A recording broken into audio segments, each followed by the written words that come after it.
তুই বলে দিয়েছিস না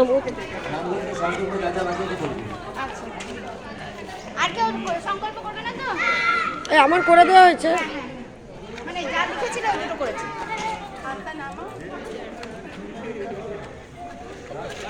দেখি একটু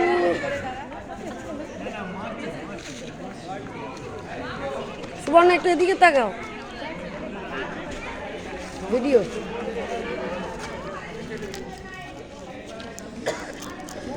ওম বিষ্ণু মাঘী মাসে শুক্লাপক্ষে মকর রাশিতে বাস করে শুক্লা পঞ্চমী দিবসে গণপতি